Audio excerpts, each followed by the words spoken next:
Heads of institutions, colleagues, ladies and gentlemen, good evening. It is really my pleasure to welcome you today to this workshop. Thank you for taking your precious time out to be with us this evening. Over the past 10 years, we have witnessed the phenomenal growth of the self-financing post-secondary education sector in Hong Kong. With its flexibility, diversity, and responsiveness, the sector provides more higher education opportunities to secondary school graduates. In the course of expanding the local degree awarding programs, the self-financing institutions naturally take active steps in parallel to develop research capacity.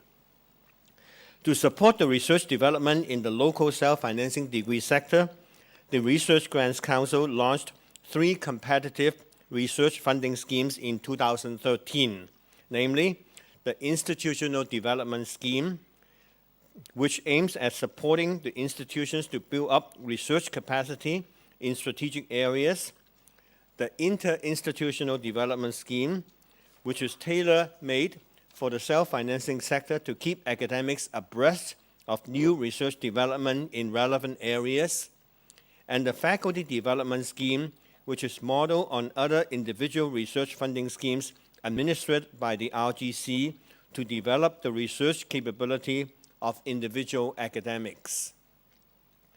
In the last 3 exercises, the self-financing sector has demonstrated great enthusiasm in submitting research proposals.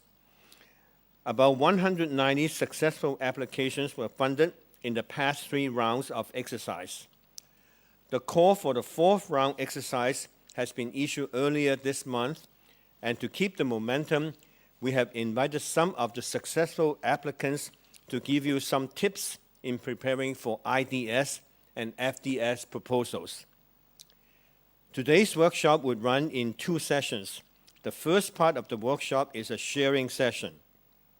It is our pleasure to have Professor David Lim, President from the Technological and Higher Education Institute of Hong Kong, to share his successful experience in preparing for an IDS proposal, and Professor Eden Yu, an awardee of the 3rd round FDS exercise, to share his experience in preparing an FDS proposal. In the second part of the workshop, we are glad to have Professor Helen Meng, Chair of the Assessment Panel, to share with us how an application is assessed.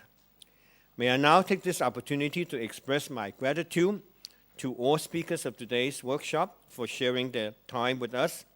I hope that you would find this workshop useful in preparing your submission, and I'm expecting lots of good proposals from you this year. Thank you.